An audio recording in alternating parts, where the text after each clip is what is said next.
Good morning. It is Thursday, March 3rd. I'm Shane Seeley, and this is the CBC Morning Report.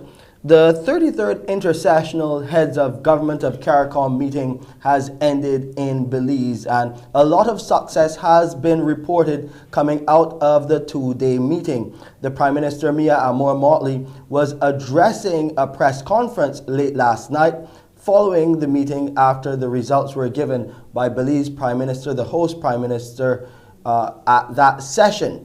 Now, this is what she had to say about agriculture and developments in that regard. Let me say that with respect, just to give context, the 25 by 25 came as a result of the Regional Agricultural Ministers meeting in Bridgetown in 2018.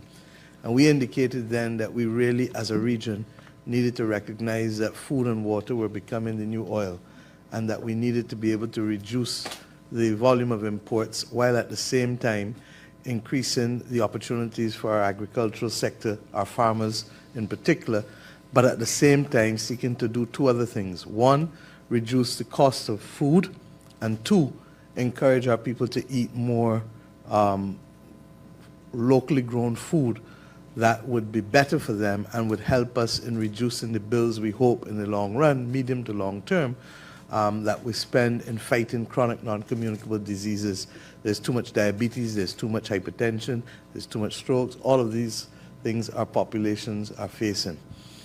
I therefore am more than happy this evening that President Ali, who has responsibility in the quasi-cabinet for agriculture and food security, was able to move with dispatch, even in the midst of a pandemic over the course of the last year, to bring together the ministers of agriculture, to work with financiers, to meet with companies dealing with possibilities for crop insurance, to deal with the barriers that you spoke about, the sanitary and phytosanitary barriers we now have to address fully.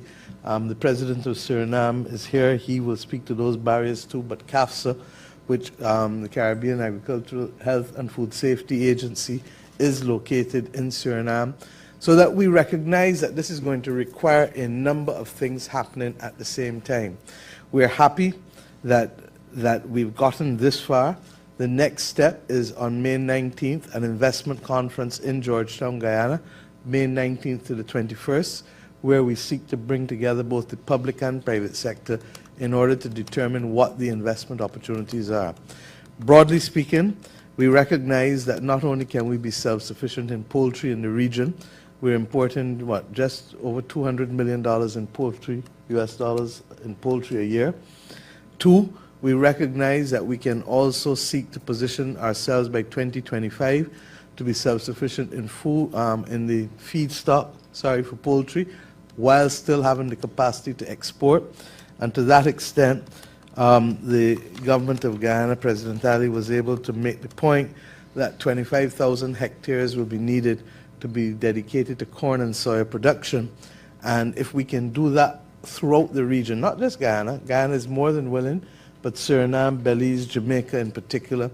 And then in terms of those of us who produce poultry, there are about 5 or 6 countries that are reasonably self-sufficient within the region, more or less. There are some peculiar items, like some countries like backs. I think Jamaica is a heavy utilizer of backs. In Barbados it is wings. Different countries have different preferences. But by bringing everything together, it allows us for the first time to plan and to have some level of integration in terms of our production from the feedstock right back through to the production of poultry. He also looked, President Ali also looked at a number of root crops and a number of vegetables that are the main ones that we import into the region: broccoli, cauliflower, pumpkin, etc. That's the Prime Minister, Mia Motley, addressing the final press conference, wrapping up the 33rd Intersessional meeting of CARICOM Heads of Government. We'll have more stories coming out of that press conference as well. We'll take a break here. We have COVID-19 updates coming your way, as well as an update on what is happening with Russia's invasion of Ukraine.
Let's look at the local COVID-19 situation now. Barbados has recorded 158 new COVID-19 cases. This is according to the Best dos Santos Public Health Laboratory after conducting 973 tests on March the 1st.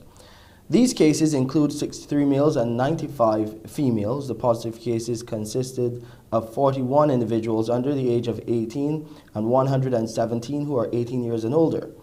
There are 56 people in isolation facilities, while 1,550 people remain in home isolation.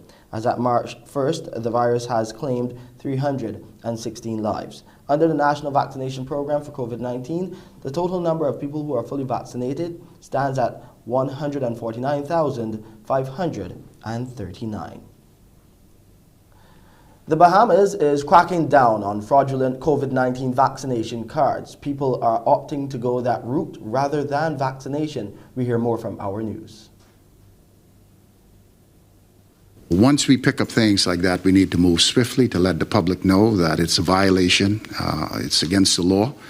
And all of those print shops that are part of this procedure or doing it need to stop immediately. Minister of Health and Wellness Dr. Michael Darville reveals new details about an ongoing investigation into the alleged production of fraudulent vaccination cards by some printing companies. The Vaccination Committee notified police that counterfeit vaccination cards missing certain information were appearing in their system. I don't want to go into the details with the investigation, but we want all print companies who are producing cards, and if they are involved in this kind of activity, to stop immediately because it was referred to the Royal Bahamas Police Force. Darville says he doesn't believe a large number of cards were produced, and some persons partaking in it may not realize it is against the law. It was brought to my attention by the Vaccination Committee, and immediately we moved swiftly to report it to the appropriate authorities. I'd like to leave it like that because I don't want to speculate what's out there. It may be a very minor thing, as well as it may be more complicated than we anticipate. Dr. Darville says the Vaccination Committee's database remains unaffected and his team remains vigilant.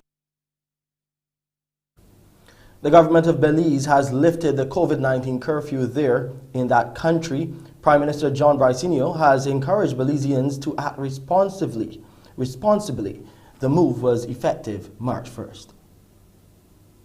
The Minister of Health will provide more details of the process by which we will lift all measures during the month of March as we move towards normalcy on 1st April 2022. We continue to urge Belizeans to get vaccinated, and for those who have not yet been boosted, we urge you to do so. Here's what's happening in Ukraine now. The Chinese government has joined international efforts to evacuate their nationals from areas of Ukraine affected by the escalating military conflict in that country. Some Chinese, however, are hoping efforts are sped up as Ukrainians are starting to believe they are supporting the Russian actions. This bus is evacuating the first batch of Chinese citizens from Ukraine. Chinese state media say the group of 600 people, mostly students, have been taken from the cities of Kiev and Odessa to neighboring Moldova. But many others have been left behind. Jiang Dongsha has been frantically packing his bags and plans to catch a train to Ukraine's west from the eastern city of Dnipro, where he studies. It's hard for us to fall asleep at night because you're always afraid. And the air defense sirens keep going off. He says the Chinese embassy has been concentrating on evacuating people from areas affected by fighting, but he's worried the conflict will soon reach Dnipro. More than 6,000 Chinese nationals in Ukraine are trying to leave. They're being encouraged to take trains to neighboring countries. Chartered flights are also planned. The current situation is complex and volatile. The Foreign Ministry and the Chinese Embassy in Ukraine are closely following the situation and studying all possible ways to assist Chinese citizens to evacuate voluntarily and safely. Despite Chinese students and workers expressing concerns about their safety online, it's taken longer for China to pull its people out than other countries. Beijing has close ties with Moscow and has refused to condemn the Russian attack. instead blaming NATO and the US for increasing tensions. State media has downplayed reports of destruction in Ukraine, calling the invasion a special military operation. Some social media users have posted comments in favor of Russian President Vladimir Putin, supporting what they say is his war against the West. China's foreign ministry says it's strategic partners with Russia, not allies. It cannot afford to offend Moscow, but has also emphasized its friendly relationship with Kiev. China is Ukraine's #1 trading partner and a major source of foreign investment. Zhang Dongxia says the perception that China backs Russia has stoked anti-Chinese sentiment there. Ukrainians have a bad impression of the Chinese, and some may be anti-China. If your family members join the army or die, and they think China supports Russia, it makes me feel scared. So I didn't want to stay, I want to leave. Last week, Chinese citizens were advised to display their national flag when traveling as a safety precaution. But Chinese officials reversed that instruction a day later, saying they should be careful when revealing their nationality. Meanwhile, on another front, citizens of Poland are coming to the aid of Ukrainians fleeing the conflict in Eastern Europe. They are collecting and distributing essential goods to the refugees, including bread and water. Many Ukrainians are also being housed by Polish families across the border. It's rush hour at the local community center in Lubachov, 15 kilometers from the border with Ukraine. Danuta Katspyak is a retired Russian language teacher and is collecting goods donated by people from all over Europe. We are helping people on the other side of the border, the ones who stayed behind, who can't leave. Yesterday we witnessed an incident when a disabled boy was not allowed to leave Ukraine because he was over 18. He and his family were forced to turn back.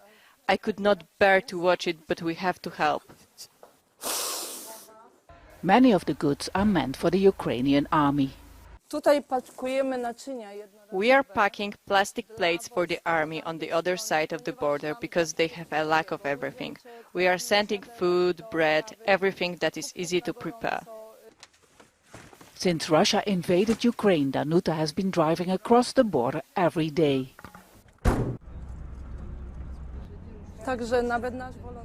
Our driver took a family of 9 people to his house. We were all crying with them when we saw the tragedy. The children were so weak and the mothers were passing out. Crossing the border is always tricky, but the women say that today they have a lucky day because the border guard is someone they know, and it's going to be hopefully much easier to bring the goods in. I am going to cry. They have just crossed the border. Most refugees came from the region near the Ukrainian capital Kiev that came under heavy attack in the past days. Mamy takie musy dla dzieci. Takie musy dla dzieci. Można więcej. My husband drove us to the border. We left on February 26th and we travelled for 2 days and we stayed at the border for 2 days. My husband then went back to fight and I am extremely worried about him. The situation was very unpleasant. We heard very loud explosions. That is why I am here. And just looking at some live updates and bringing you up to speed, 1 million refugees have now fled Ukraine in just a week, and that is according to United Nations statistics. It's also unclear how many civilians have been killed, but the UN is also reporting that at least 136 civilian casualties have been reported. It's a lot of grim news coming out of Ukraine, but let's come back home and hear from Wendy what she has for you on the Thursday edition of Mornin Barbados. We're hoping for a lot brighter days ahead coming out of this conflict in the Ukraine. That's indeed what we're hoping for. Let's hope it comes to an end soon, Shane. Here in Barbados, we'll be speaking with Professor Anne St. John. As you know, tomorrow will be celebrated as World Obesity Day, and she's the consultant pediatrician at the QEH, so she'll tell us exactly what they will be doing.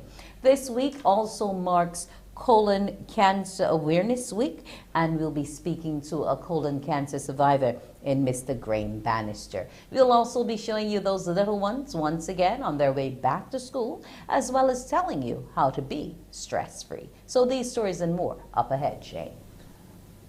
Thank you so much, Wendy. And there will be a big focus on the QEH right here on the morning report. You'll hear what the minister and other officials had to say in the estimates after this break.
In the estimates, Health Minister Ian Gooding-Edgell has suggested patients use their health insurance as a means of improving the Queen Elizabeth Hospital's revenue. He was responding to a question raised by the Member of Parliament for St. Michael's South Central, Marcia Cadell, about the QEH having outstanding payments for service providers. During that estimates debate, Minister Gooding-Edgell explained the QEH is constrained as funding from government transfers, the health service levy and other revenue is forecast to be $183 million, while the required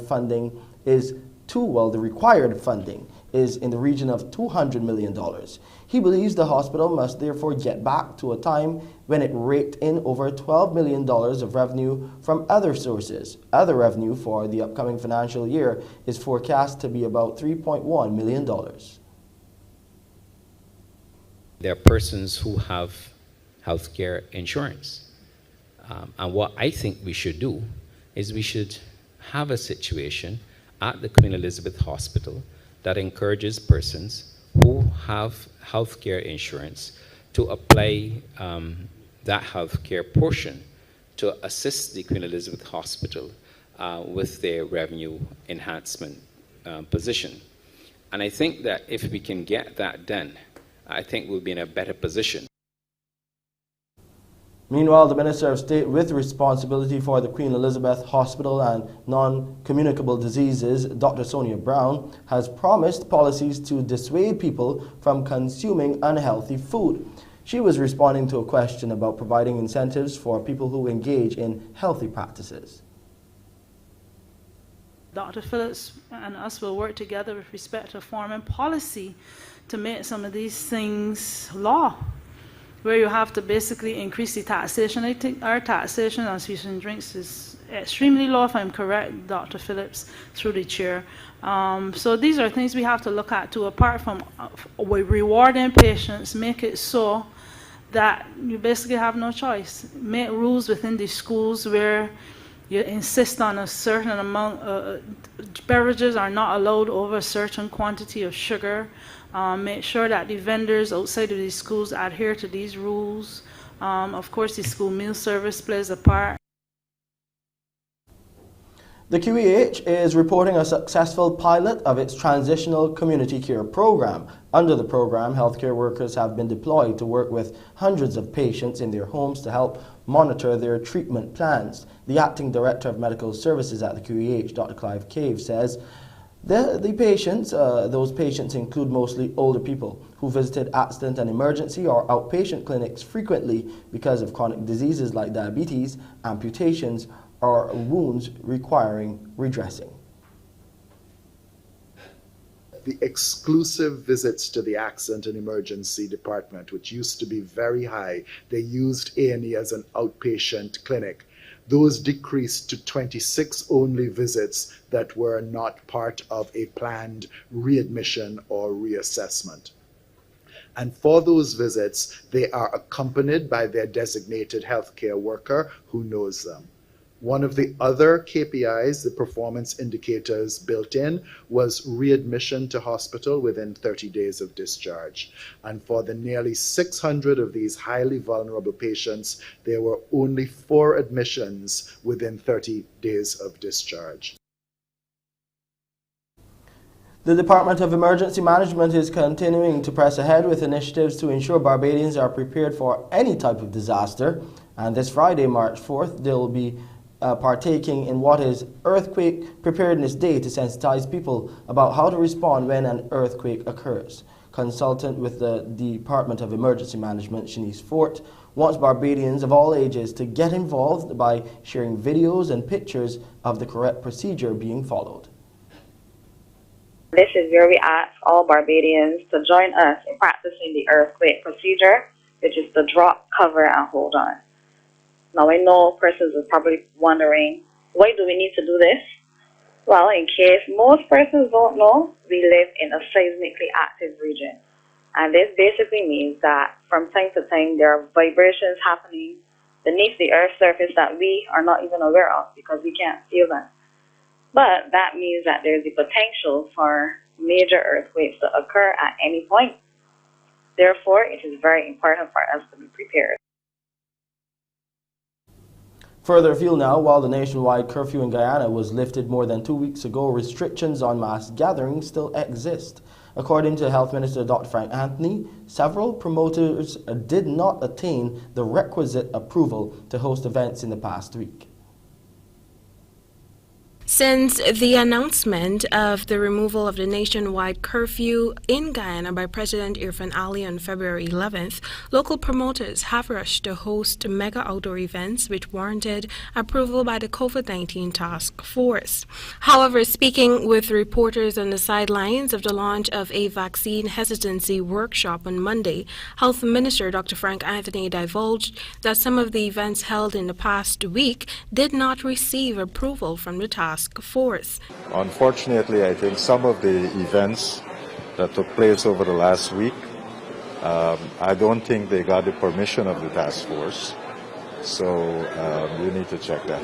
While he did not say specifically what those events are, Dr. Anthony said that the task force is responsible for rolling out sanctions against the organizers. Events held in the past week include Stink and Dirty Vax Juve, which was held at the National Stadium on the eve of Mashermani, and the Campari COVID Save Juve at the National Park, as well as an event themed Drinks, Ice and Soca on February 23rd. Dancehall sensation Beanie Man also performed at the National Stadium Saturday last in front of a massive crowd.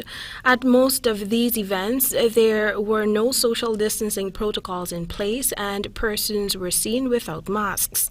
However, attendees were required to present their vaccination and identification cards upon entry at the venues.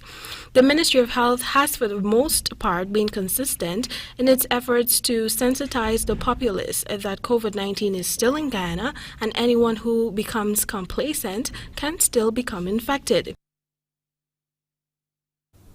Let's get some sporting news now. And Johnny Bairstow slammed an unbeaten century as England batted themselves into a dominant position against the Cricket West Indies President's 11 team on day 2 of their warm-up match at the Coolidge Ground in Antigua.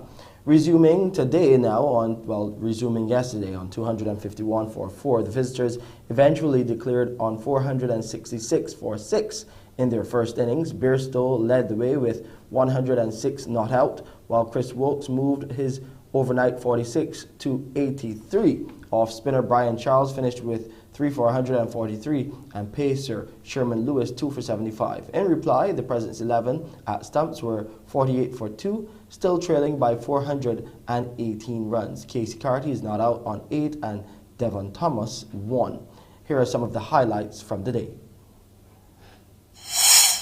279 for 4. He's in out to both the Bairstow. Short delivery and Bairstow back and steering that down to the vacant third man boundary for 4. Wide delivery. Here is Lawrence just pulling another short delivery into the mid-wicket area for 4. Springer comes in to bowl to Lawrence, into bowl to the short delivery. And that's a half chance. Half chance there, down to the boundary for 4. Archibald is in. Oh, that's a good one. Good catch at first slip. Classic. Folks gets a short ball. He's out. Got brilliant catch. Oh man. Nerve-wracking. Nerve-wracking, man. Here is a delivery pitched up and squeezed away. England will be looking to have a ball at this President's 11. Short delivery smashed away into the mid-wicket region, 4 runs. It makes it seem that way considering that they lost their jobs. Bairstow is down the track and smashing one into the mid-wicket region. 99 Johnny Bairstow waits for Thomas, comes in out to bowl to him and he just tickles this one round around it. 100 to Johnny Bairstow. Goes and hits the rope now. 100 of 152 deliveries. They will be tested here.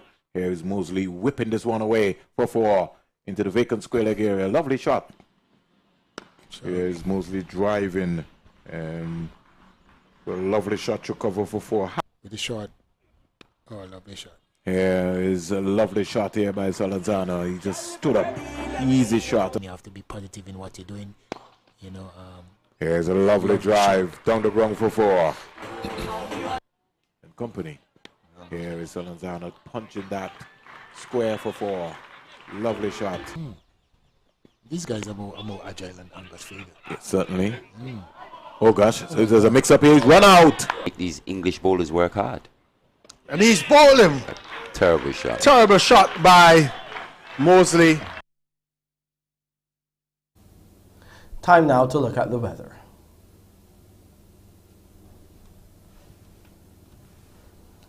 Nice and cool on the outside. It's 25 degrees Celsius or around there. It's partly cloudy and slightly hazy. We had some overnight showers as well, helping to keep things cool, and that's why the relative humidity stands at 82%. The barometric pressure is 1013 millibars, and those winds are coming out of the east at 33 kilometers per hour.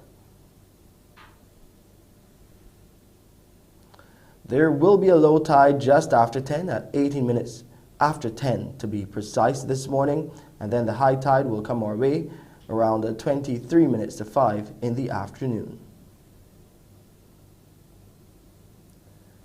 Those seas are moderate in open water. Swells are peaking around the 2.5 meter mark right now and expected to increase. That's why small craft operators and sea bathers are being told to exercise caution. Here in Barbados today, we'll get a mix of sunshine and clouds with occasional brief scattered light showers. And tonight, we'll have a mix of clear skies and clouds with a few brief scattered light showers. And here's a look at the international weather forecast.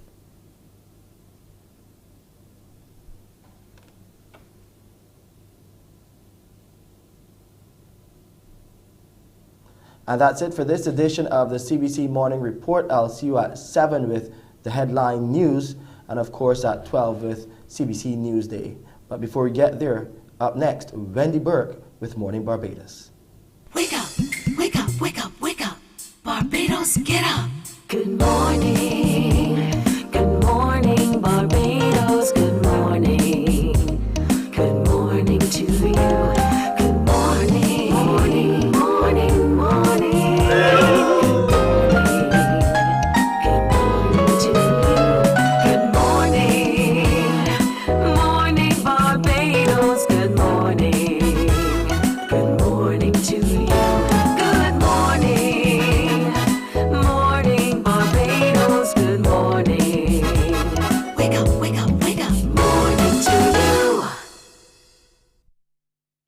Good morning, and it's a bright, cheery, sunshiny morning, even though there were showers in a few places, but let's make the sunshine from the inside out. Now, this morning, we will be continuing to show you those little ones returning to their face-to-face classes, and we want you viewers to continue to send your photographs in. Send them either to our WhatsApp, 228-5562, or you can email them to us at morninbarbados@cbc.bb. Now remember, send those little children in. It's been a good morning. This week, we're going to be marking a number of things. It's World Obesity Day tomorrow. We're also looking at colon cancer prevention, and we are also looking at Endometriosis Week. So there's a lot for us to remember that we need to do. There are a number of colors to be worn. If you can wear all of them, sure. Show your support for the various causes. But we are going to focus now on obesity. And to help us, we have Professor Anne St. John. She's consultant pediatrician and lead policy champion with the Barbados Childhood Obesity Prevention Coalition. Good morning to you, Professor St. John. Good morning, Wendy. It's a pleasure to be here this morning. Yes, always good to hear from you. Now, March 4th, World Obesity Day. This is an issue which is plaguing not just Barbados, but governments across the world. Paint the medical picture for us in terms of what we're really grappling with. We are seeing a lot of obesity. Tomorrow actually is World Obesity Day, and I'm representing the Barbados Childhood Obesity Prevention Coalition, and we join the global health community in marketing World Obesity Day, advocating for the need for a comprehensive approach to curbing the increasing trends in overweight and obesity across the region. The Barbados Childhood Obesity Coalition is a collection of civil society organizations, and we're concerned individuals who are working to sensitize children, policymakers, parents, teachers, and schools about the high incidence of childhood obesity in our community and level of NCDs in our children. Now, the coalition, for those who are not familiar, it comprises the Healthy Caribbean Coalition, Heart and Stroke Foundation, to name a few, the George Allen Chronic Disease Center, Cancer Society, Diabetes Association, Christian Council, Breastfeeding and Child Nutrition Foundation, and many other organizations. And we're advocating for policies to change the obesogenic environment in which our children are surrounded, particularly in schools. Okay, now I know one of the things that you've been advocating for has been the warning labels, the front of packaging labels, so we know just how many sugars are in there, how much sodium, etc., all the things that will promote the NCDs. But outside of that, what else are we able to do to help stem this tide of obesity? Well, we've been convinced that over the years, just discussing and trying to educate here and there has not been really as effective a tool as we wanted. And obesity certainly is, it has been linked to the onslaught of non-communicable diseases in our community, and it's responsible for 8 out of 10 deaths in Barbados. So in 2016, the Ministry of Health reported that 1 in every 5 adults in Barbados has diabetes, and this followed the Barbados Risk Study 2007, showing that amongst the adults 25 years and older, the prevalence of overweight and obesity in men and women was 50% and 68%. So these issues have been amplified by the fact that we've had COVID, and in children especially, there has been tremendous weight gain. I see them so frequently in my office, teens who gain 10 and 15 pounds during the period of the lockdown. So in Barbados, in 2012, a survey was done, and it revealed that 1 in 3 children are obese and overweight. And our Barbadian society in our public schools is an obesogenic one. The environment requires policy change. Our coalition is convinced that we need policy change. And we were happy noting that the present government's 2022 manifesto stated under its achievements, that a school's nutrition policy has been created to sensitize our young children and adults, care providers about the risks.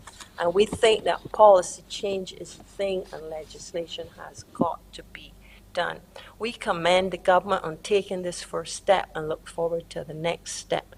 And until we have a school's nutrition policy approved by Cabinet and implemented, the objectives and goals of such policies will never be attained. So we have taken note of the change in the national public discourse around the issues of health and the battle against NCDs. And I was watching the news just now. I noticed our Prime Minister mentioned about this, and we are happy that we have a minister within the Ministry of Health and Wellness to specifically tackle NCDs. We applaud the change in the portfolio of the Ministry of Agriculture to become one of agriculture to include food and security, nutrition security. But the bomb is ticking, and our children's lives and the nation's future continues to be at increased risk. Okay. So we are calling for our policy to be implemented. Now, in terms of the children that you're seeing, are there any specific indicators that we're finding? Are they from a particular demographic? What's the age range like where there's the most obesity? Ethnic makeup? What are some of the factors that are predisposing them to this obesity? You know, we're finding this across the board.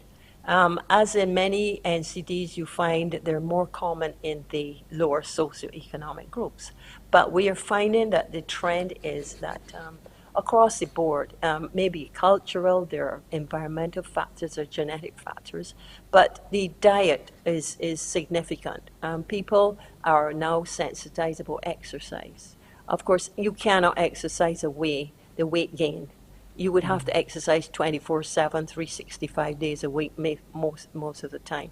But it's important.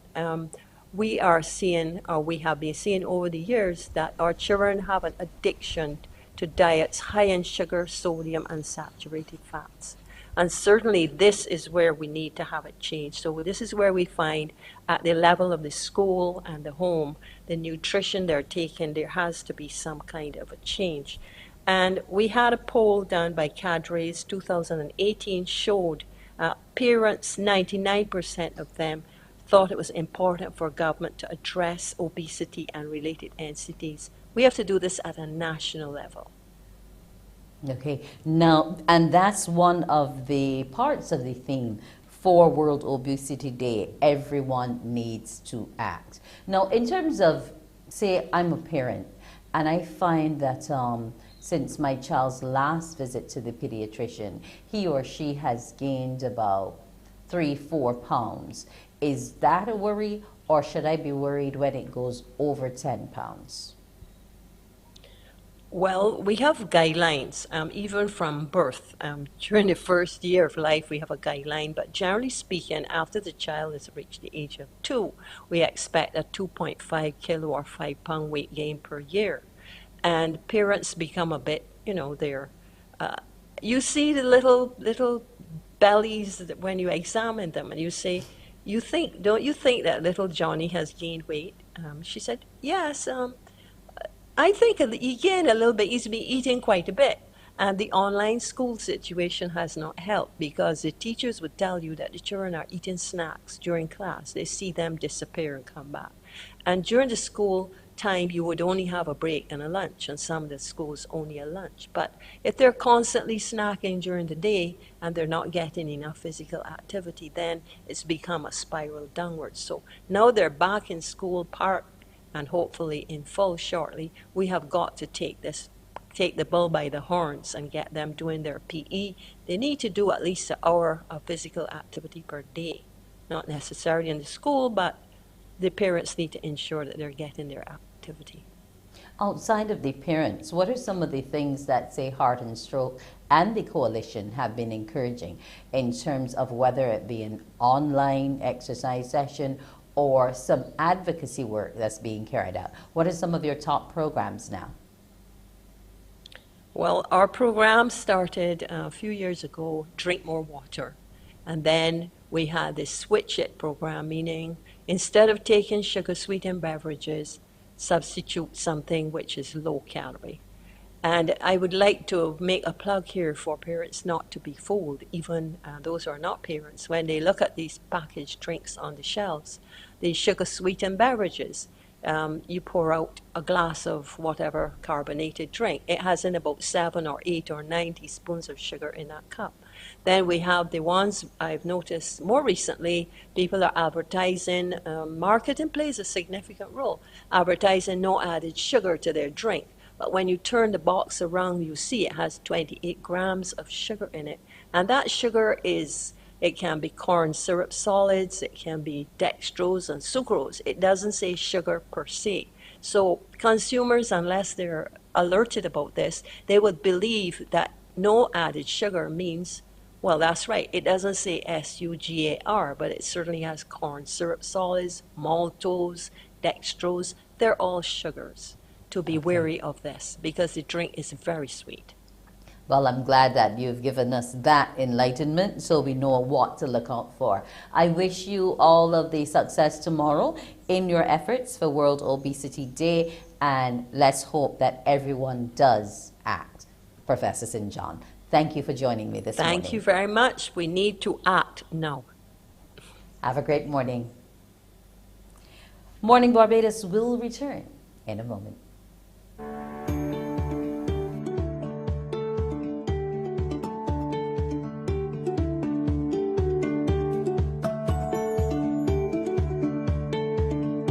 I am Anne St. John, a consultant pediatrician.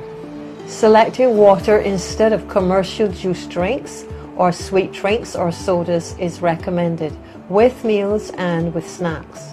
Parents are advised to choose alternatives. Avoid drinks where the first 2 ingredients on the back label are water and a type of sugar. The high frequent consumption of sugar contributes to developing overweight and obesity in your child.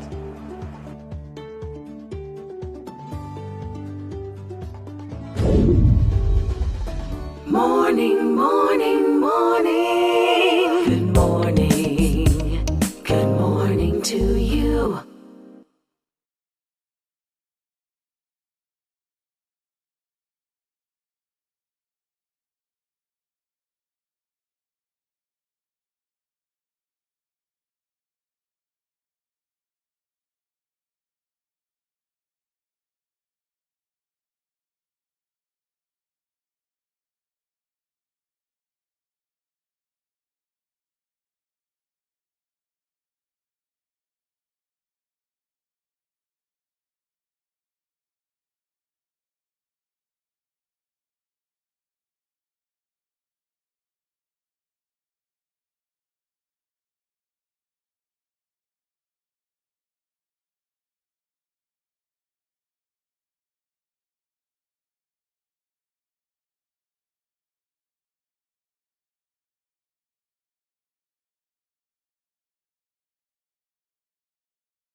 Morning, morning, morning. Good morning.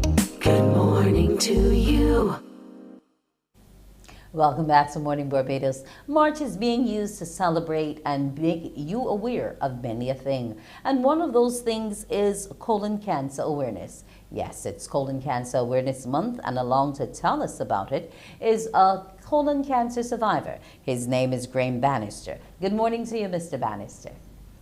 Hi, good morning, Wendy, and good morning, everyone. Thanks for having me. Not a problem. Now, we're talking about promoting screening, detection, and awareness leading up to the March 4th date. Tell us what is currently happening in terms of that process and what more needs to be done. Okay, well, yes, I'm a colon cancer survivor. March the 6th will actually be 4 years. And I took it on myself when I was diagnosed and then subsequently had the surgery to turn myself into the advocate for colon cancer awareness. And over the last 4 years, I've been doing a lot of sessions, talking to groups, businesses, going online, talking with individuals, and sharing my story and promoting colon cancer awareness. Um, it's something that I think is very important. We don't talk too much about it, I realize, in Barbados, even though it is the third leading cause of cancer deaths in the world and here in Barbados. It's actually expected, excuse me, that within the next 8 years, it could become the leading cause of cancer-related deaths in persons between the ages of 20 and 49. So I think the time is now that we need to start taking it seriously and start promoting early detection, early screening. And that's really what I'm all about. Every March, I promote the Colon Cancer Awareness Month, but more so now, the first Friday in every March is what we call Wear Blue Day. And that is the day where I'm asking everyone in Barbados, private individuals, businesses, to wear blue uh, and show support for those of us who have either died from cancer or subsequently, like myself, a survivor, those persons who are currently undergoing treatment and being a patient, or also those persons who are sometimes forgotten, the caregivers who look after us, the patients, and not only the doctors and the nurses, but the families, the wife and the children, like mine, who were there for me from the minute I started with the diagnosis till right through. So it's all about raising the awareness and showing your support. So I've opted that for tomorrow, which is March 4th, Wear Blue Day. I'm asking everyone to just wear blue. And what I would love people to do is take photos of your groups, yourself, your family wearing blue, and you can send them to my colon cancer email address, or you can share them onto my colon cancer Facebook page. And I will then help put those out and promote the whole concept of early awareness and treatment, because it's something we need to do, and to encourage more people to get into it. Because I'm glad you mentioned early awareness and treatment, and that age group you mentioned, the 20 to 49s, that's when our individuals are at the height of their productiveness in terms of helping to repopulate our society. So that is a bit of a concern. But how many people actually do know about how and where you can get your colon checked? Or why would I need to get it checked? Is it something that I go and do once I get one too many stomach aches? Is it something I do because I've had repeated constipation? What are some of the things that were the triggers for you to get yourself checked? Okay, myself, I consider myself to be a bit of a unique case because I did not have any of the general specific symptoms of colon cancer. What I had was a pain on my right side, a very minor pain. And I was going to go to the doctor, and then the pain went away, and I decided I wasn't going to go anymore. But my daughter insisted I went.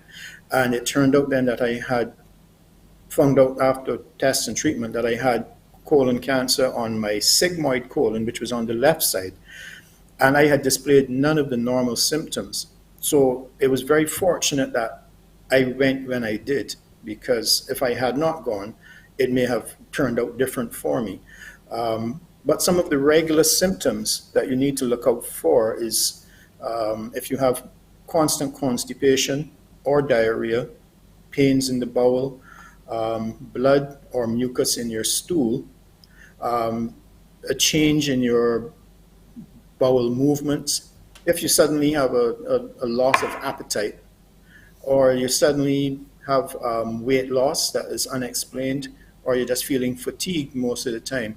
Those are some of the symptoms that once you start to display those, you should really go and see a doctor. And particularly if you're 45 or over now, you should go and get a colonoscopy done, which is the gold standard. And that in itself will help you to find if there are any polyps in your colon. And it's the polyps that grow in your colon. They take 8 years to really become cancerous. So if you find them in an early stage and they are removed, you probably would not have to go back for another colonoscopy for another 5 years. But sometimes the doctors may say to you, well, because of your lifestyle, because of the fact that someone in your family may have had colon cancer, you should get tested maybe a little earlier, and then maybe every 2 years or every 3 years go back for another colonoscopy. But once you have that, colon cancer, I always say, is beatable, treatable, and preventable, because once those are removed, then you have that time that it takes a while for them to grow back, But I find getting people in Barbados, men in particular, to understand the whole concept of it. It is an uphill battle. Out of the hundreds and hundreds of people I've spoken to and given talks to and called on the phone or on WhatsApp or emails, I think maybe 4 people have actually come to me and said, I went and I had a colonoscopy because of what you were saying. They found a couple of polyps, but everything was good. And I want to try and increase that number of persons being tested. I want to raise the awareness to that level where people understand it's time to get tested and look after yourself, but be there then for your family going forward. This is, as I say, one cancer that we can easily beat, treat, and prevent if we do the right thing with the colonoscopies. So that's why I'm here for today. Outside of going for the testing and so on, what other things can individuals do, especially the men who seem to be unbothered by it? What other lifestyle changes, perhaps, could they make as forms of preventative efforts? Okay, and it's very fortunate that you just had Professor St. John on as well, because obesity is also one of those things that can bring on the colon cancer, and a high intake of sugars as well. So it's all about exercise. Once you start to exercise and you have a less than sedentary lifestyle, you're more mobile, you're exercising, you have more dietary limits on what you eat. Don't eat the red meats and the processed meats and processed foods. Food that's more high in fiber and whole grains, reduced calcium. If you have reduced calcium in your system, that's a bit of a problem. Eat fruit, and that is also a natural source of sugar, but it's very healthy for you. If you're overweight and you consume a lot of alcohol as well, that can bring on the early colon cancer in you as well. So it's really changing a lifestyle and becoming more health conscious and cutting out on those things that we all love, cakes and alcohol and drinks and sweet drinks and so on, and making that concerted effort to just be more healthy. I try my best. I may have a sweet drink occasionally, but before 2018, I was very into drinking a specific soft drink, which I won't call the name of. But since 2018 February, when I was diagnosed, I have not had a single one of them, because the doctor said to me it's that high level of sugar that does it. So exercise is definite, and that's one of the things I want to do for March as well.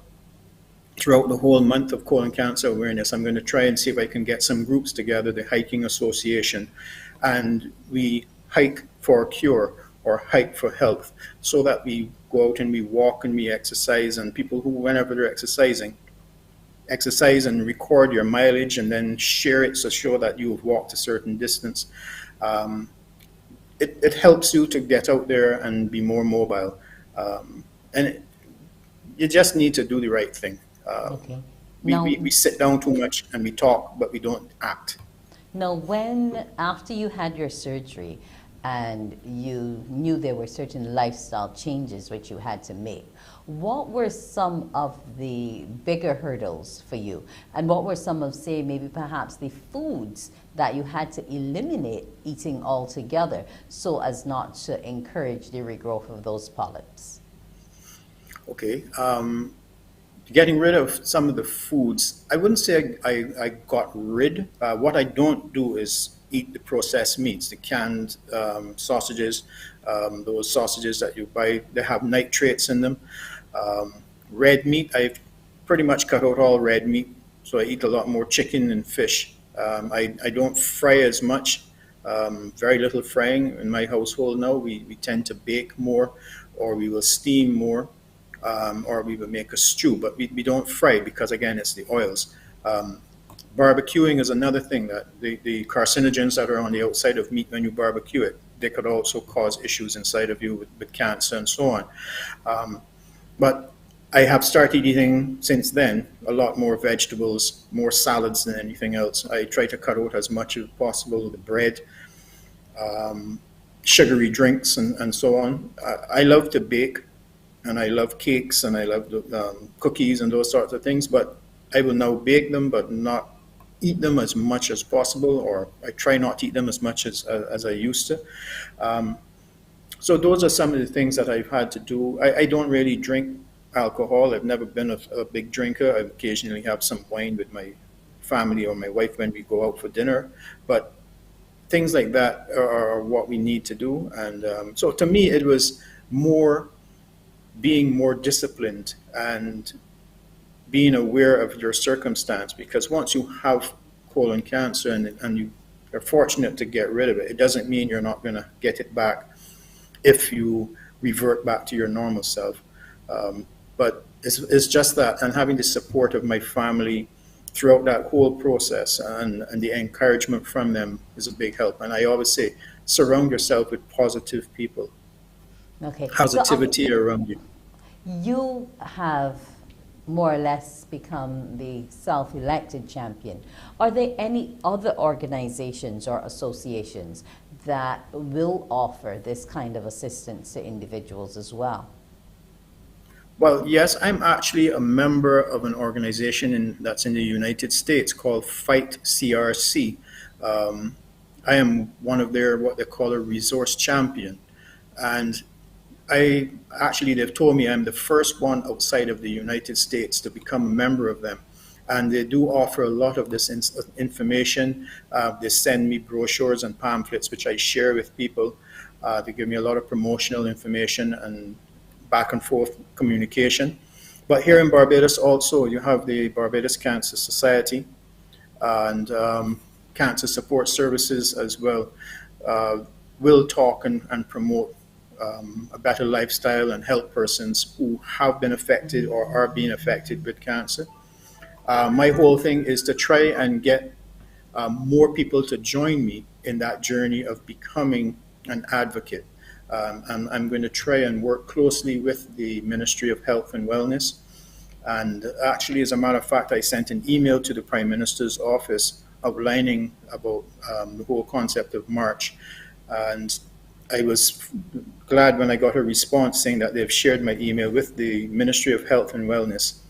And they're saying that they will contact me and we can work together to promote colon cancer awareness and hold some talks and promotional ideas, as well as the Ministry of Education, because I approached them also to speak to the secondary schools.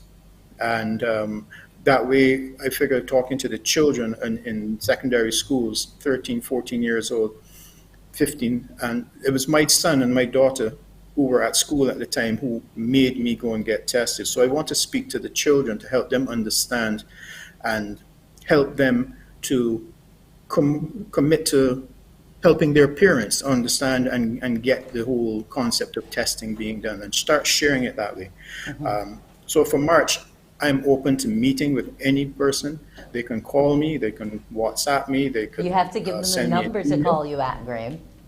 Sure, I'm going to, well, my WhatsApp number, you can WhatsApp me at 826-8642. My email address is quite easy. It's beatingcoloncancer@gmail.com. And I do have a Facebook page as well, Beating Colon Cancer, which is www.facebook.com/beatingcoloncancer. Okay, can you give me that number again? Through those. The number 826-8642. And that's for WhatsApp only? That's for WhatsApp or phone calls. My life is an open book, and I'm here for anyone who needs to talk, who wants some advice, who may want me to come and talk to one of their groups, a school group, a church group, a business, whatever it is. I'm here to share my story, share my journey, and just promote early detection to beat colon cancer. Well, I want to thank you, Graham, for sharing with us, because many people aren't always open enough to tell us the struggles that they've been through. I'm happy to know you're now cancer-free. Here's hoping you get a lot more years of that, no more colonoscopies, and I will do my part to wear my blue tomorrow as well. Thank you so much for being here with us, Mr. Bannister. Thank you so much, and I hope Barbados will wear blue and send me the photos so I can share them with the world. Thank you so much. Thanks once again. Morning Barbados, we'll be right back. Morning, morning, morning. Good morning. Good morning to you.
Morning, morning. Good morning. Good morning to you. Here's your headline news for this Thursday, March 3rd. Prime Minister Mia Motley is revealing new details about plans to boost food security and reduce the food import bill in CARICOM. Her comments came during a news conference wrapping up the 33rd Intersessional Meeting of CARICOM Heads of Government in Belize. She says the next focus is on securing the necessary investment in agriculture to support the plan, which is critical coming out of the COVID-19 pandemic and in light of the challenges expected with the ongoing invasion of Ukraine by Russia. Prime Minister Motley told reporters the next step is an investment conference in Georgetown, Guyana, slated for May 19th to the 21st, which will bring the public and private sector to the table to determine where the investment opportunities are. We recognize that not only can we be self-sufficient in poultry in the region, we're importing, just over $200 million in poultry, US dollars in poultry a year. Two, we recognize that we can also seek to position ourselves by 2025 to be self-sufficient in food, in the feedstock, for poultry, while still having the capacity to export. And to that extent, the government of Guyana, President Ali, was able to make the point that 25,000 hectares will be needed to be dedicated to corn and soya production. And if we can do that throughout the region, not just Guyana, Guyana is more than willing, but Suriname, Belize, Jamaica in particular. And then in terms of those of us who produce poultry, there are about 5 or 6 countries that are reasonably self-sufficient within the region, more or less. Prime Minister Motley also highlighted other areas of the plan where CARICOM can become more self-sufficient. President Ali also looked at a number of root crops and a number of vegetables that are the main ones that we import into the region: broccoli, cauliflower, pumpkin, etc. And in addition to that, he then took 3 products for which there is great potential value added.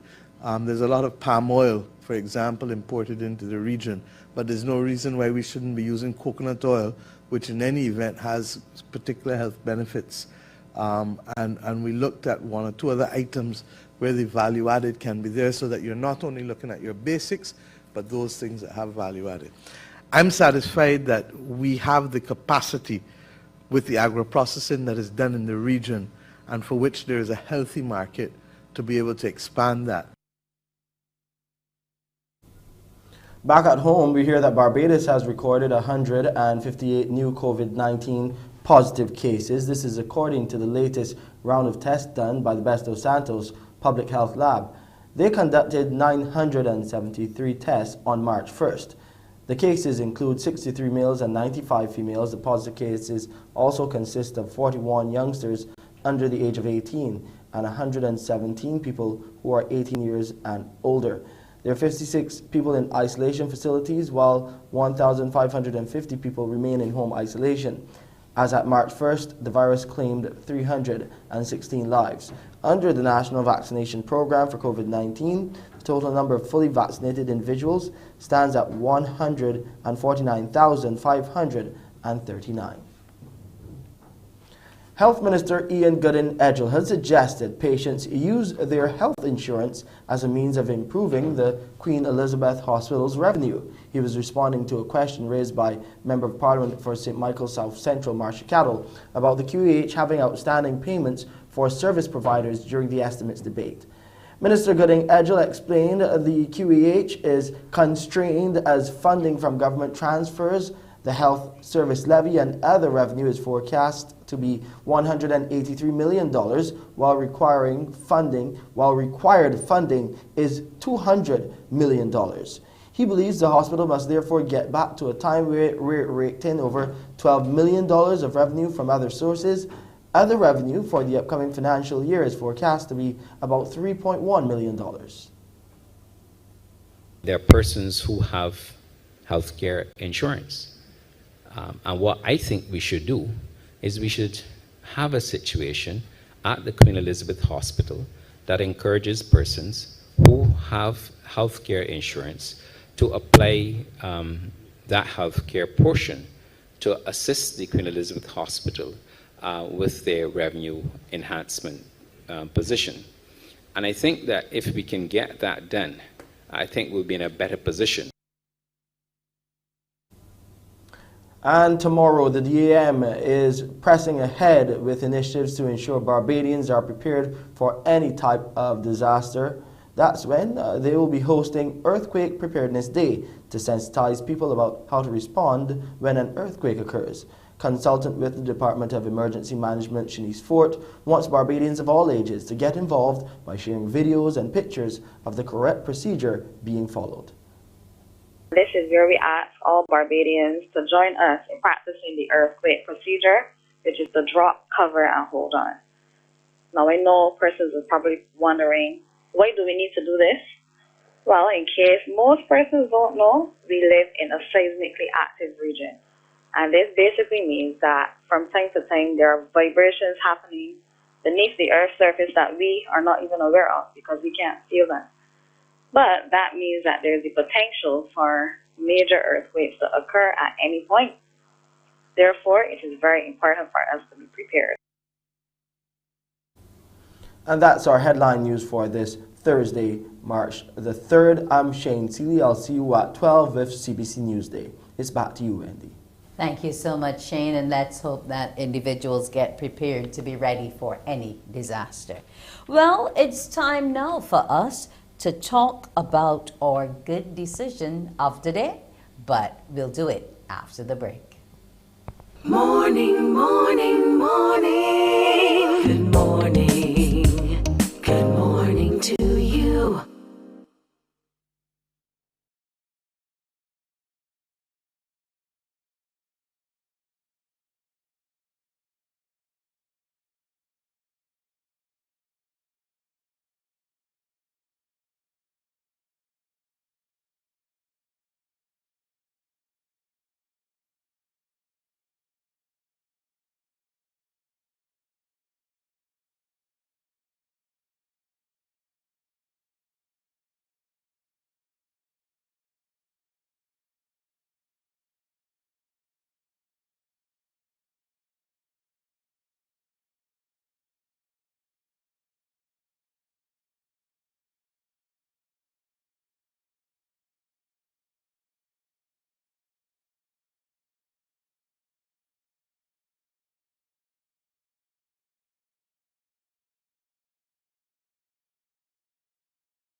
Morning, morning. Good morning. Good morning to you. Good morning to you once again. It's time for Good Decision of the Day. It's about how to be happy. And we're going to face stress head on. That's what's going to help us. Life is full of stressors, and it's impossible to avoid all of them. For those stressors who can't avoid, remind yourself that everyone has stress. There's no reason to think it's all on you. And chances are you're stronger than you think you are. Instead of letting yourself get overwhelmed, try to tackle the stressor head on. This might mean initiating an uncomfortable conversation or putting in some extra work. But the sooner you tackle it, the sooner the pit of your stomach will start to shrink. So remember, face your stress head on. That's how to be happy, or good decision for today. Now it's time to see the little ones. You've been sending your pictures to us here. Let's see how sharp they are for that return to face. And email them to us at morninbarbados@cbc.bb or 228-5562. Either email or WhatsApp. We'll be taking those pictures throughout the week. Ciara is going to Parkinson Memorial and she's ready. Hairdo and all. Here's Victory. He's going to the Christchurch Foundation School and he's thankful to be back to school, as you can see him there with his arms giving thanks. Yes, it's thumbs up for me too, Liam. He's off to the Gordon Greenwich Primary School and these little ones have been out for quite some time, so we can see the joy on their faces to return. Livy Sarai. She's going to the Blackman and Gollop Primary School. She is all smiles. Dante is ready for the St. Giles Primary and he's all masked up, because that's what's the things we have to remember to remind our children to do. Have their mask there, also a mask change as they get ready for that return. Time now for a commercial break, and we'll be bringing you more Morning Barbados after that. Morning, morning, morning. Good morning. Good morning to you.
Morning, morning. Good morning. Good morning to you. Welcome back. It's time now to hear about a power summit, and it's being put on by the BCCI, the Barbados Chamber of Commerce and Industry, we have Miss Alison Brown Ellis with us. She's the Marketing and Committee Chair. Welcome. Good morning to you, Alison. Good morning. Good morning. Thank you so much for having us, and good morning, Barbados. And we also have Misha Loban Clark. Mrs. Clark is the Executive Director of the BCCI. Good morning to you. Good morning, Wendy. Good morning, Barbados, and thank you for having us. Yes. Now we're here to talk about this Power Summit, which is looking to prepare and optimize women in business to win. I'll begin with you, Alison. Tell us what kind of session it's actually going to be. Okay, so the Power Summit is going to be focused on bringing out a number of dynamic women across Barbados. So this is women in business that have reached the pinnacle of their careers. And for us within the Marketing and Communications Committee of the Barbados Chamber of Commerce and Industry, we actually wanted to create an environment where all of these women would be able to come and be able to speak to us and be able to share what are some of the lessons learned along their journey, along their career path, to be able to reach that level so that we all can continue to position ourselves to win. So we have some really dynamic speakers, and I don't want to miss anyone. So let's start with the Professor Most Honorable Bartol, who is coming to us from a position of really helping us to understand how do you position yourself for career success. She's going to be speaking along with Natalie Abrams from Digicel about how do you really position it to advance yourself for the next level, the next you within your career. We also have two international speakers. So we have Suwan Tanis. Suwan is going to talk to us, which we know is very, very important, about how to manage and ensure that you're not suffering from burnout while leading from the front. So I definitely am very excited to hear that topic. But we also have Sonia Lane Gartside, who is going to be speaking to us about the importance of emotional intelligence. We all know that within business, we know the titles that women get sometimes in business, and a lot of it is because we are not tuned in to our emotional side, and many times that can cause us to go off track. So really excited to hear about that. We also have 3 panel discussions. Again, we wanted to bring out all of these dynamic women who are at the forefront of their careers and at the forefront of corporate Barbados. So we're going to have a summit where we're going to have a fireside chat. So that's with Professor Bartol and Natalie Abrams. We're then going to have a session on visionary leadership. So in that session, we're going to have persons like Connie Smith.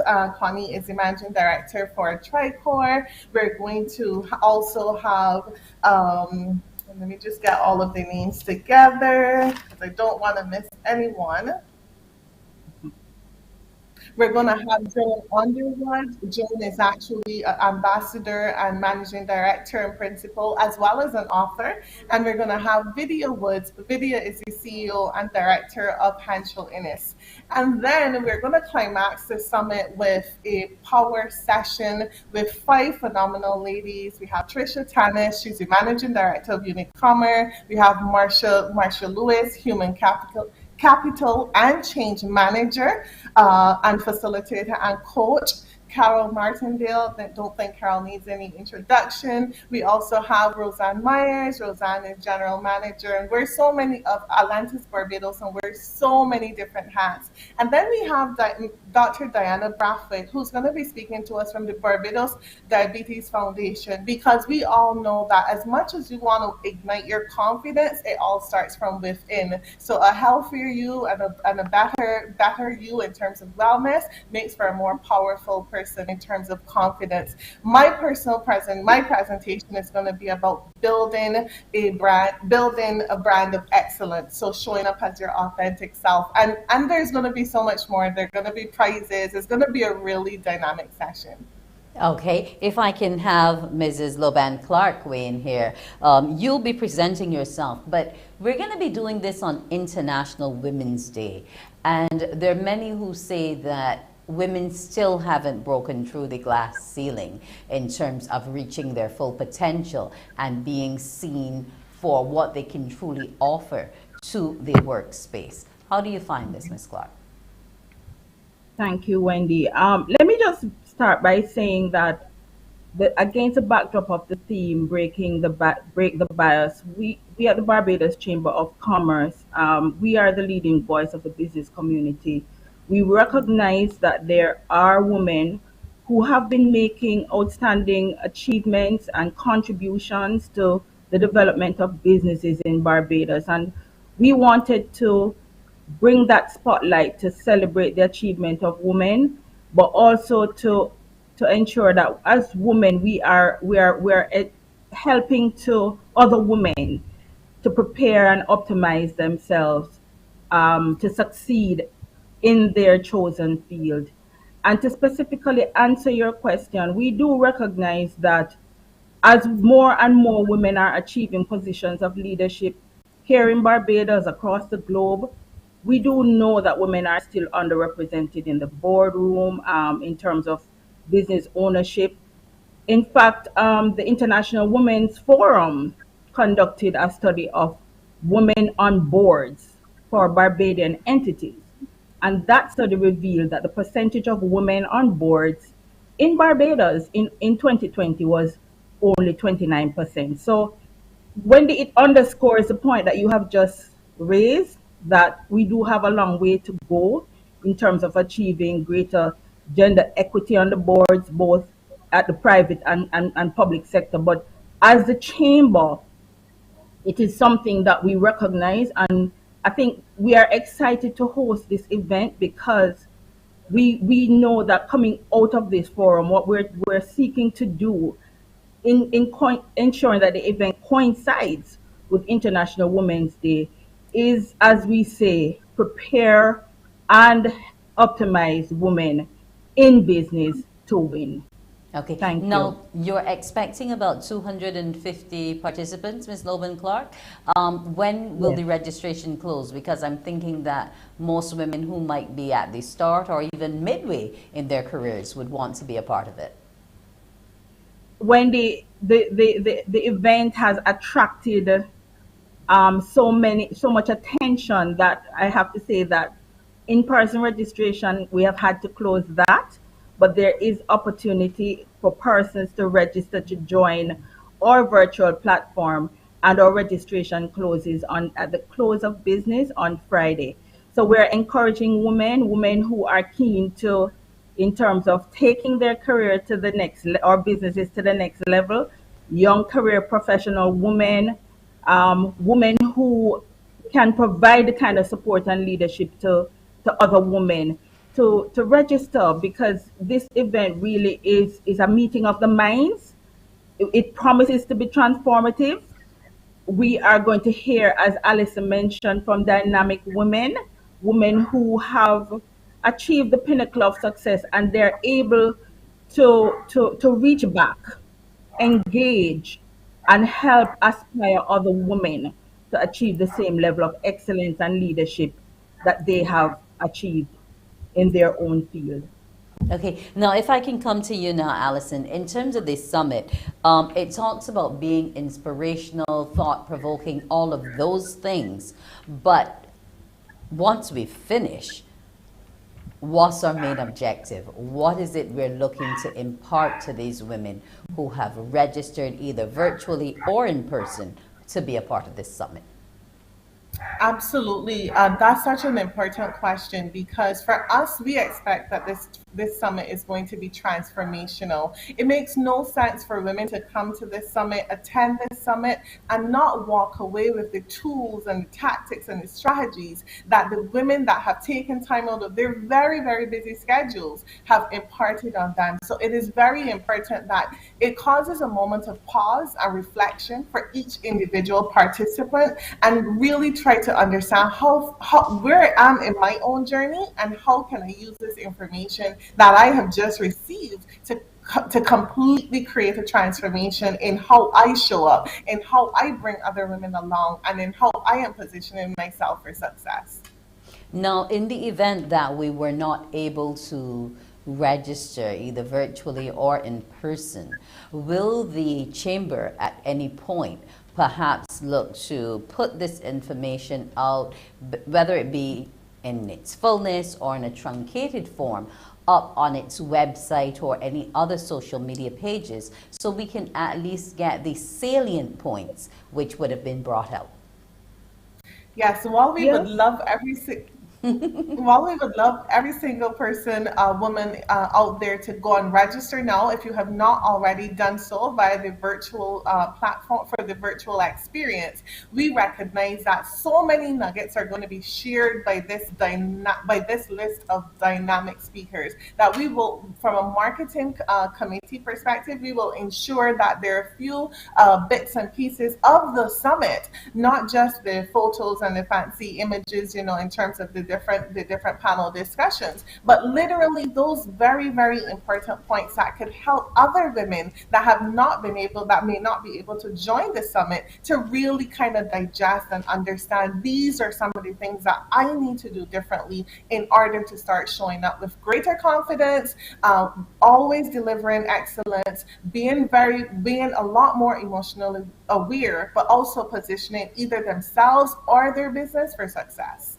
Okay, I want to thank both of you for joining us this morning, and here's wishing you the best of success with your Power Summit on International Women's Day, March 7th.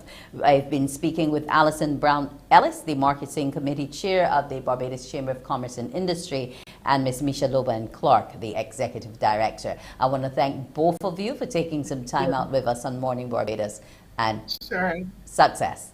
Have a great morning. Thank you very much, Wendy. Thank you so much. Thank you, Wendy. Bye-bye. Morning Barbados will be back in a moment. Morning, morning, morning. Good morning. Good morning to you.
Morning, morning. Good morning. Good morning to you. Welcome back to Morning Barbados. We are going to be looking at scouting now, and we're going to be going to the Barbados Boy Scouts Association. With us is the Chief Commissioner, Mr. Trevor Jones. Good morning to you, Mr. Jones. Good morning, Wendy, and to all your listeners, good morning as well. Yes, now we are celebrating a major anniversary with Scouting. 110 years of this organization in Barbados. Imagine that. Yes, it is surprising that we've gotten here so quickly. It seems like only yesterday we were celebrating our 100th anniversary. It's 110 years ago, on the 9th of March, that the first Barbados Scout Troop was registered in Barbados. And we have been functioning since then. There isn't a period where the association went dormant. During those 110 years, it was 110 full years of serving our community here in Barbados. Now, even during the COVID period. Now, you said you've not gone dormant, right? But no. Are you still attracting the sort of numbers you used to? I remember every primary school used to have a scout troop. Churches used to have scout troops. How widespread is it still?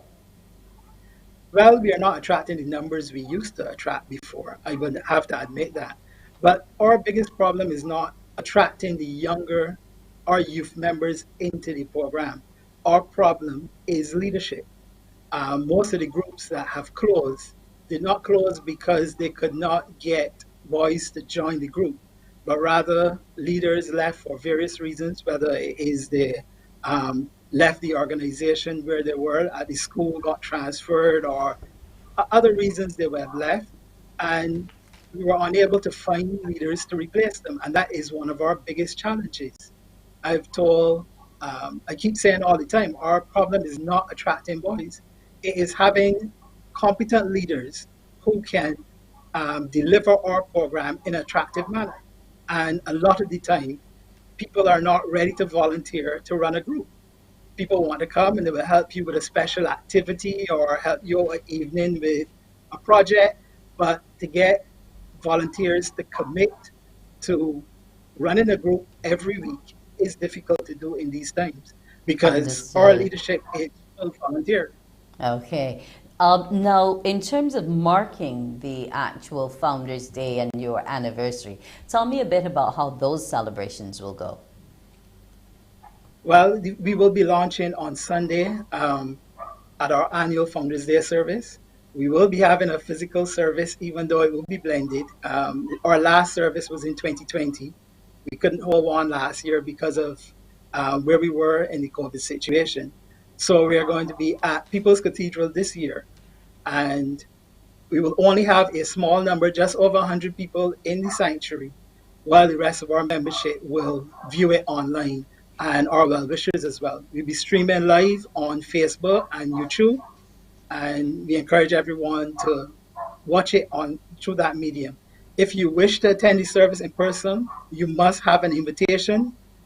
Even though the church can hold more than the number we are going with, we chose a number that we knew we could safely manage because we did not want to run into any problems as far as COVID is concerned. And that is why we are keeping the number limited. Okay. So if persons who wish to attend will have to get an invitation beforehand. Now, after Sunday, what next is planned? Some tree planting? Well, What activities for the we are having a tree boys? planting on the 9th, which is the actual anniversary date. Sir Marston, our chief scout, and myself will plant 2 trees. I can't state the locations yet because that is still being finalized and I don't want to say the wrong thing. But that will happen on the 9th of March. We are going to have a national town hall meeting for all our adult members. In the past, this was for leaders only, but we've started a new tradition where we invite all of our adults, which includes the other volunteers on the various committees, the parents of the boys to come into the town hall where we can discuss what is happening in scouting and the way everyone thinks we should go in the coming year so that everyone has an input. We're also going to have a social activity for leaders, and that is scheduled for the 26th. This is still in the planning stages because we could not plan this too early because we needed to see where the COVID situation would be once we started March. But further information that will be coming out. And there will also be activities at district level and group level that they would arrange that I wouldn't be able to speak about. But as they plan them and execute them, we will put them up on our social media so that everybody will know of them. What about your awards? Last but not least, oh yes, the national awards for our youth members. We are hoping to have it done this month. Normally, our youth members, the Beavers, the Cubs, and the Scouts, will finish their awards for presentation at the end of February. But because of COVID and they have not been face-to-face for a while, everyone has not finished. And, well, they're finished now, but they finished too late to be completed by this date. And we are hoping that we can arrange the award ceremony towards the end of the month, and so that it will be part of Scout Month. But obviously we had to give them a little more time to complete the awards. And I'd like to commend them, even though they've not gotten the stage where we've confirmed the awards. I want to commend all those that submitted work for their awards because it has been extremely challenging. But these boys have, I think there are about 26 of them in all, who have be able to complete their badges, their top awards, even though their groups were not meeting face to face. And I'd like to commend the leaders as well who took them to that position, because in most cases they had to meet with them in small groups or individually to be able to complete the work that they did. Okay, now outside of that, you mentioned we have beavers, cubs, and scouts. What are the age differentiations between these three within the movement? Yes, the beavers are from 4 to 7. They're the younger ones. Then we have cubs from 7 to 11. Scouts is from 11 to 15 plus.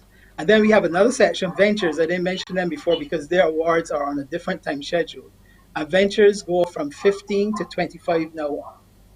Before they used to go from 15 to 21, but we've extended that section because we found that a lot of our youth members, when they reach 21, they're not ready yet to become leaders. So we're giving them that extra 4 years that they can remain in the program while they're completing their schooling and whatnot before they take that step into leadership. Okay. So last year we extended the time to 25. Do we still have Sea Scouts? Yes, we do. We have Sea Scouts. There are, I think, 3 Sea Scout groups right now who are functioning. And we had 2 Air Scouts as well. I think only 1 is functioning at this time. That is a relatively new section for us, and they haven't been able to progress the way we would have liked because of the whole COVID situation and not being able to meet.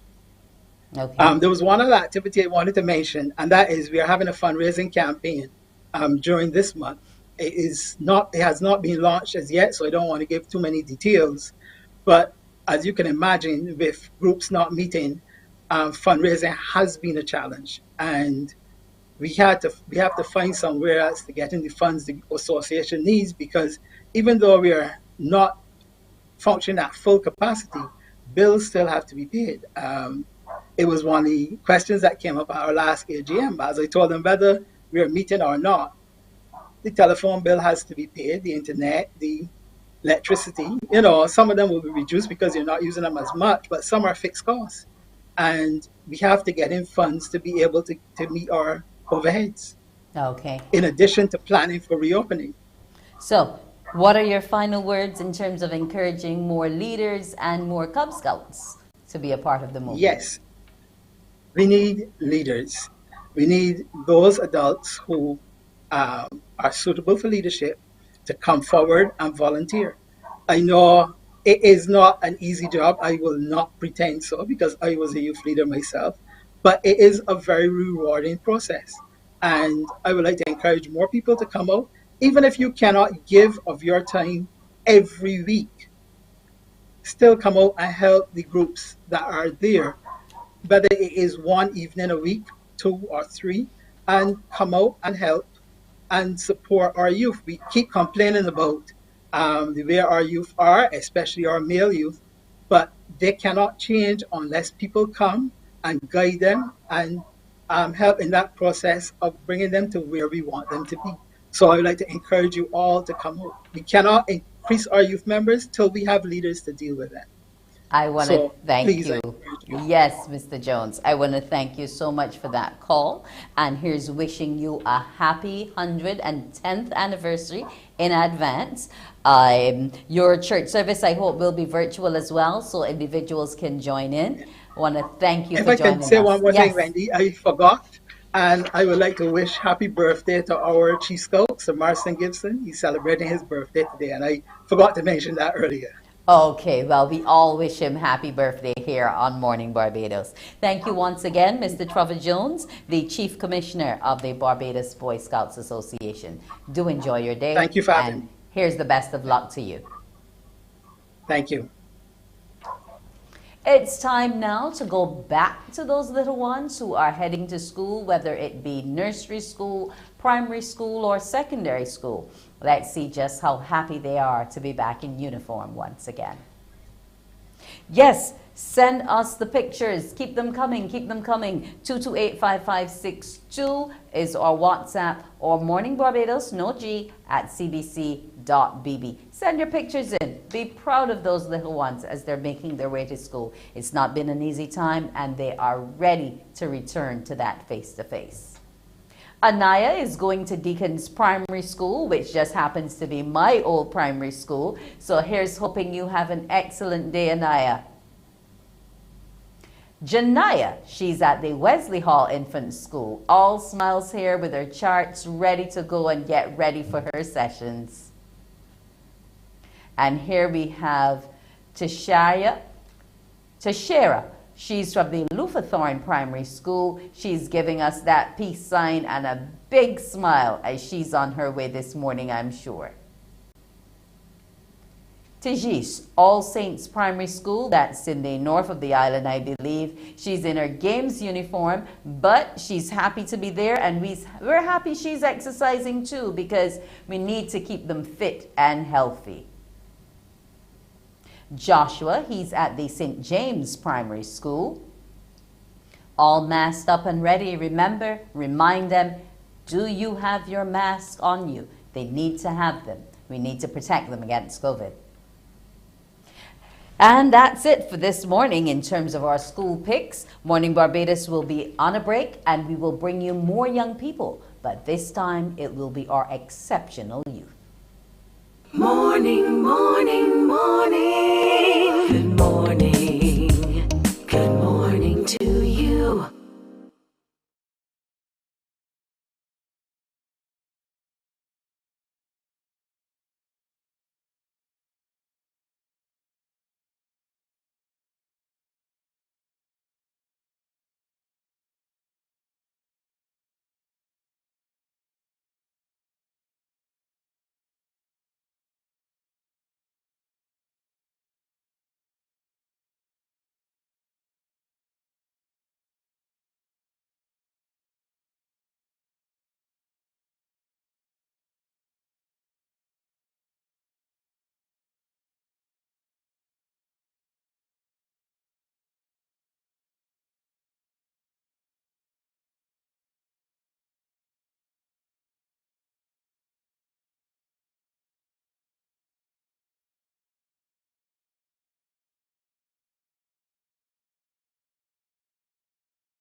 We are here to celebrate our young people, exceptional youth doing exceptional things. Joining me this morning is Zachariah Edwards. He's a footballer with the Barbados Soccer Academy. Good morning to you, Zachariah.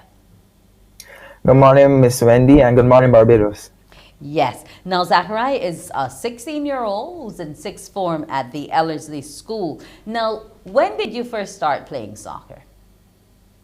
I first started about 4 years ago with a team called MS Mornin St. John, and later on I decided that I could probably go further with this because I thought I had some capable abilities, and decided to move on, and a couple of years down the line started playing for Barbados Soccer Academy. So what do you think your future looks like? I think that is looking pretty good right now because I'm staying in school and trying to do my work, and also try and keep up with football at the same time. And I'm just trying to keep at it and see how far I could go with it. Okay, what's your position on the field? My position is a center attacking midfield, and I play on both wings. Okay, now why that position as opposed to any other?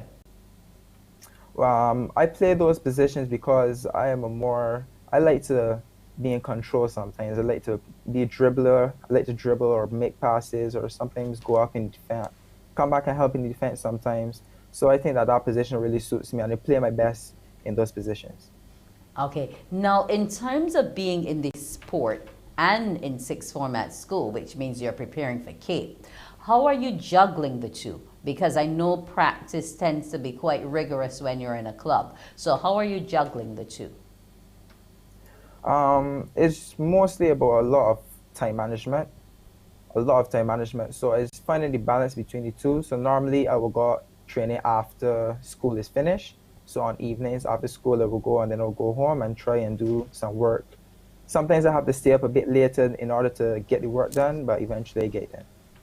Okay, well, let's hope that you keep that energy going and finding that balance. Now, this club, you said you started in St. John. Why did you move from there to the academy? My reason for moving to the academy was because of the opportunities that were being offered at the club. As it being the only club in Barbados that actually carries footballers overseas or tries to provide scholarships for the youth, for people that are trying to come up in the sport and showcase their skills, showcase their skills. And I think that being at the club was the best way to do that. Okay, now I understand in terms of your CAPE selection, you are going to be doing entrepreneurship. What kind of endeavors are you interested in? And will football be playing any part in it? Well, I was actually planning to start a business myself. I'm not really finalized the final details about what the business is going to entail yet, but eventually I would like to also be doing football and have my own business on the side as well. Okay, and in terms of the sport, everybody has a mentor, everybody has a favorite. Who's yours and what's your club? My favorite club is Barcelona and my favorite player would be Messi.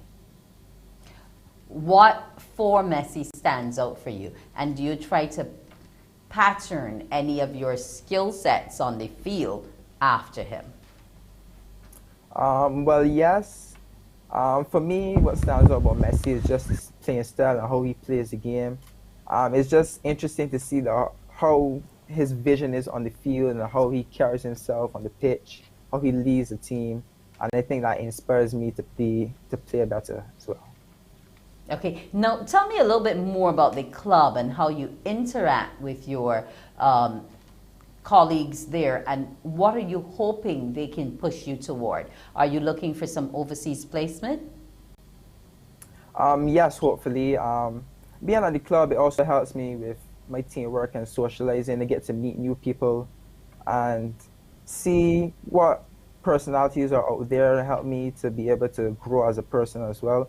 And I just like the experience. Okay, so you would encourage anyone to join the soccer academy? Yeah. Okay. Any plans of changing your positions on the field, or you're comfortable where you are? I'm comfortable right now.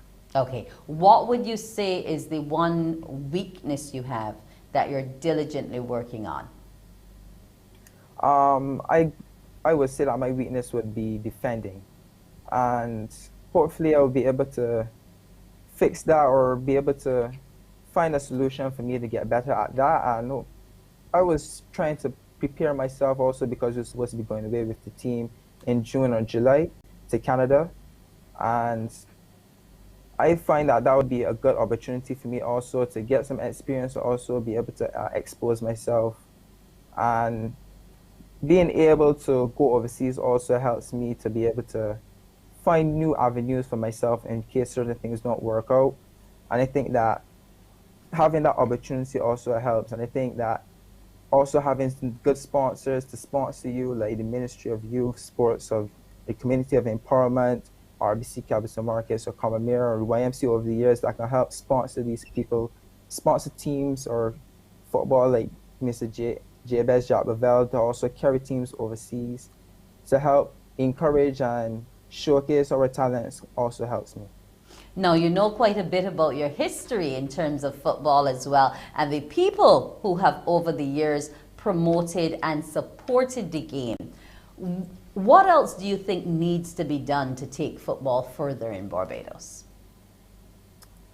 Ooh, for me personally, I think that in Barbados, we just need to take the game a bit more seriously. And I think that if we band together, eventually we can get there. Okay, so you're looking forward to this Canada trip.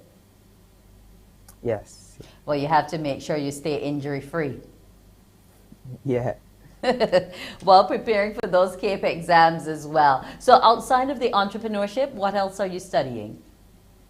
I'm studying management of business, communication studies, and physical education.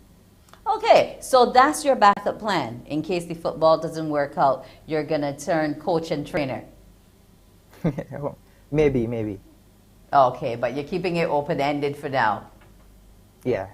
Okay. Now, in terms of encouraging others in this sport, because you only took it up 4 years ago, which means you've pushed yourself far, what encouragement do you have for other exceptional youth out there? I think that if you have an opportunity to be able to do something else, like in sports, you should be able to take it and not be afraid to go for it. And sometimes it's about taking a risk and just taking the chance and see how far you can go with it. And then just see what happens along the way. Okay, I want to wish you all the best at 16 as you continue to push yourself and seek that career in football. I also wish you all the success in your CAPE exams as they come up, Zachariah Edwards. Thank you for joining us this morning. All right, thank you. Have a great day at school. That's exceptional youth Zachariah Edwards, and we support and salute him and other young men and young women like himself. Morning Barbados, we will be back after this break.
It's time for our social media buzz.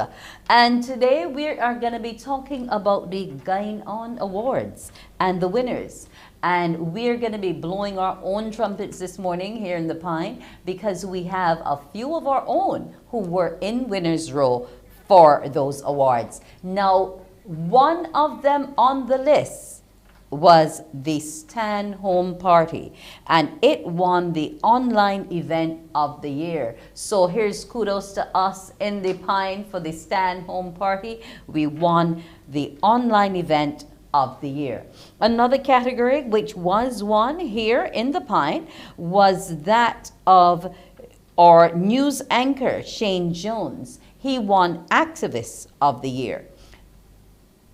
There he is, our very own Shane Jones. Now, there were over 55 categories in these awards, and the public voted to shortlist the winners, and Shane was the one who took Activist of the Year.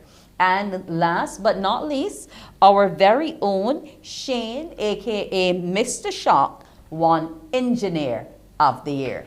So here's heartiest of congratulations to all of the CBC staffers who won within these Gainon Awards, which are social media type awards. We're very happy for it. The event took place at the Frank Collima Hall, the 3rd annual event to be precise, on Sunday. So again, let's go now to this video of our artist Bisa Butler, and she's creating some vibrant life-size quilt portraits, very interesting, using fabric to make portraiture of Black Americans. It's a unique process which she translates photographs into luminous piece cloth images in a synthesis of her formal artistic studies and family.